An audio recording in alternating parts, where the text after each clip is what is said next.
A lot of people talk about the capacitors in your guitar and how much that affects the tone, and not just the values and the frequencies of them, which is one thing you can do to customize your tone, but the other thing is the actual materials of the capacitors. And one of the things you hear people say a lot is that these paper and oil capacitors, let me see if I can get that to focus. A lot of people say that these oil paper capacitors, which are kind of old school, are the way to go and they're going to sound the best. I just recently bought a whole bunch of these, and I put one in this bass I just finished for a client, and it sounded really good. But I never put a different capacitor in this bass, so I have nothing to compare it to. I'm not sure if maybe I just sold the cow and bought a bunch of magic beans. So I thought I'd try to find out. I have this guitar that I made a little while back. There's a video about it on my other YouTube channel. I'll put a link somewhere. Which is made out of pallet wood, and it has a typical 047 plastic dip capacitor in it, and I'm going to swap it out with this one. But first I'm going to play this for a little bit, and we'll all listen, and then I'm going to swap it out and play it again, and we'll see if we hear any noticeable difference in the tone. I know that you at home, through the camera, through the computer, through the phone, whatever, are lacking a lot of the content of the sound, and that's just the best I can do on the internet. But I'm going to try and be honest and objective and tell you what I'm hearing and feeling in the room as well. Let's do it. I'm no expert on capacitors and all this stuff, but basically how they work is that they are connected to the tone knob on your guitar. And so in theory, when your tone knob is all the way on 10, all the way on, you're not touching the capacitor at all. That's just a clean signal coming from your pickup right out to your amplifier. But as you turn the knob down, the signal runs through these capacitors, and this filters out some of the high end to roll it off. Now, there's different values for these, so you can change the number of the capacitor, which will, either increase more or less treble. And then there's also different materials that they're made out of. Like this one is kind of a common sort of plasticky kind of material, and then you also will see these ceramic ones sometimes. So what the tone snobs say is that these old school, get that in focus. So what the tone snobs say is that these old school oil and paper capacitors are the bee's knees, or the cat's meow, and we're going to find out. So if you don't know who I am, I make guitars and whatnot out of reclaimed and upcycled materials. I've done some videos about tone wood and whatnot before, because I always question how much of a difference that type of stuff makes. I believe that I can make just about any guitar sound good by turning the right knobs, putting the right pickups in, etc. So this guitar is one of mine. It has a maple neck. It is made of 3 layers of pallet wood, all sorts of different species of it, and one of them is even facing the wrong direction.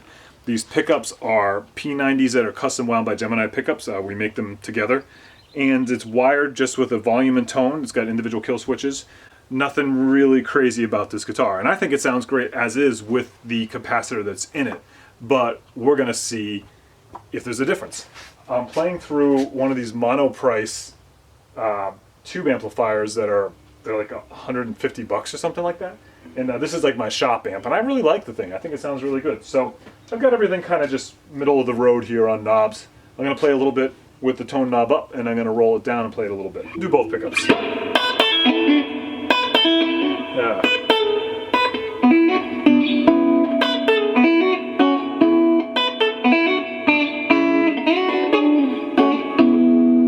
That was the tone knob all the way up. I'm going to roll it down about to like 20 degrees. Roll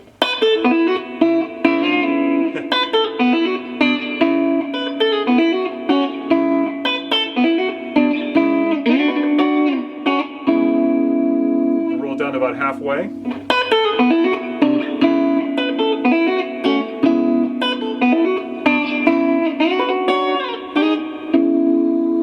Roll it down 75%.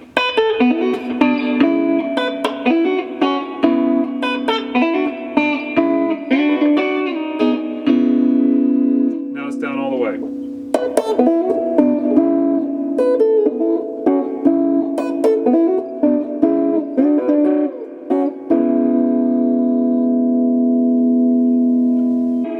So here's all the way down.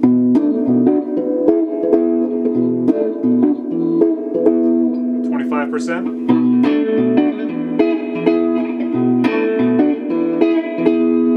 50%.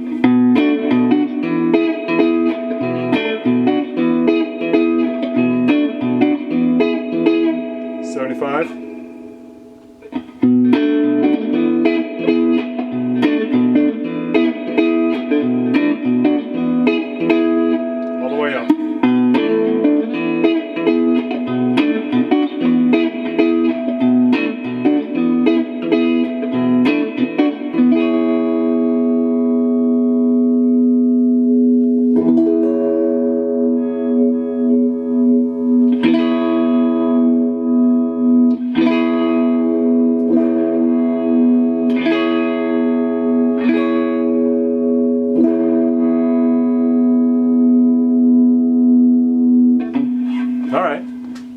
let's swap capacitors.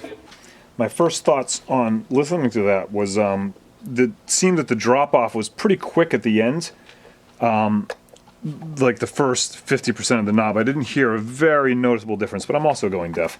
It seemed a little more subtle, but it could very well be that I have the wrong pot in here too. There's different types of pots that have like a slightly different taper to the way it blends, and so that could be a matter of the pot. But it sounded, you know, pretty dark all the way down and pretty bright all the way up when, again, it's supposed to be off. And in the middle, there was a little bit of variation, not a ton, but it was there and it sounded fine, you know? So this is the capacitor that's in there right now. You can see it's of the sort of plastic style. And once my soldering iron heats up, we'll pop that out and pop in one of these paper and oils. Now, these cost anywhere from like $3 to $20 on eBay. My guess is the $20 ones are a ripoff. But it seems to be like about $2 or $3 a piece you can pay for these. And there's companies that make them new, and then there's old stock. This one I bought a big whole box of them. I got them for probably, I think they were less than $1 a piece when I bought these. And because I bought so many of them, and they're new old stock from the Ukraine. So everybody loves the Soviet era technology of the tubes and stuff with music. If you want to buy them that way, they're not that expensive. However, in comparison to if you were to buy a big box of these types of capacitors, I mean, you can get these things for about 10 cents a piece, 12 cents a piece. So it is a substantial difference in cost, but it's pennies on pennies.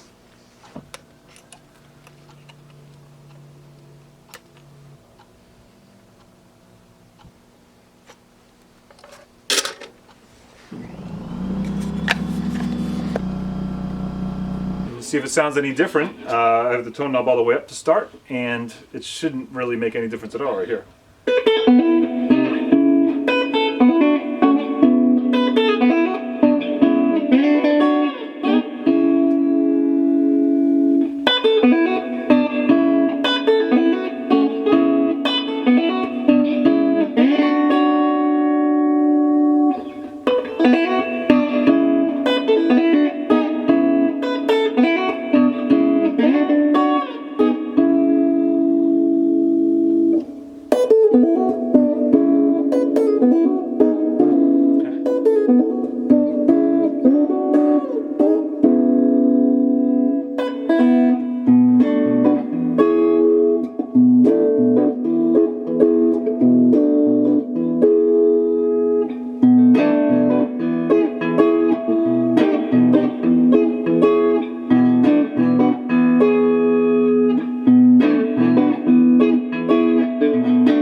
It'll be interesting for me to go back and listen to the tape and hear what you're hearing right now, because I found in the past when I've done these sort of nerdy experiments that it does sound different on tape than it does in the room.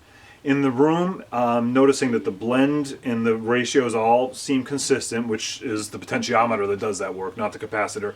I'm using the same number capacitor, so it's in theory rolling off exactly the same frequencies. It sounds a little bit different, but not dramatically different. I'm not like, oh my God, everything's warm, everything's amazing. I'm not noticing that, but I am noticing at the back end of it that there's a couple spots that I feel are a little, like if it's all the way down, it sounds pretty much the same, but if I roll it up just a tiny bit, I feel like there's a couple nicer spots in there. Maybe there's a little more room in there for some variation. So Is it worth the extra 300% cost? Right now I would say no. But what it is worth in that is that it's, for me, when I'm making guitars, it's all part of the story. Like I use reclaimed wood, and I use you know, stuff that has some significance to me or to the client. So for me to be able to say that I have these vintage Soviet era capacitors in the guitar adds to the story, which adds to the value for me. Does it add to the tone? Once again, man, it's all strings and pickups. Amps too. All right, hey, thanks a lot for watching. Check out my other channel, which is just my name, Tim Sway, and that's where I actually build these guitars, where you can see this one get made as well as many, many others. This is the channel where I sort of nerd out a little more.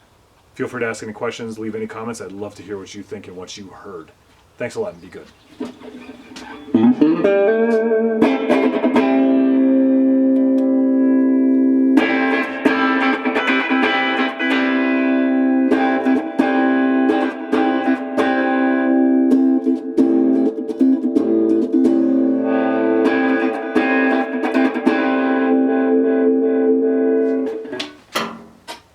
I always wonder about placebo effect with this type of stuff too, which is why I was trying to do these blind tests before. I can't do a blind test on myself really, but I'm wondering if these subtle differences I'm hearing are just because I want to hear them. That's always the big question with this stuff. Do I want to believe in tone wood, and do I want to believe that this vintage capacitor sounds better than the cheap Chinese one? It's tough to be objective with yourself. I do my best here, you know, when I make these videos, and I hope you'll do the best that you can as well to actually be open-minded and objective to things. Like I said, I'm looking forward to hearing this because it'll remove me from it a little more and hearing how you heard it. It's always different. I'm surprised because a lot of the times I don't hear it in the room, but then I do hear it on tape, and then a lot of the times I don't hear it on tape, but in the room it's like this whole different thing, because music is magic, man. And yeah, there's a lot of science that goes into it, but it's something, there's just something magical about it that I don't think we'll ever be able to put our finger on, but it's sure fun trying to figure out. At least I think it is. I still think the story is way cooler than the sum of their parts.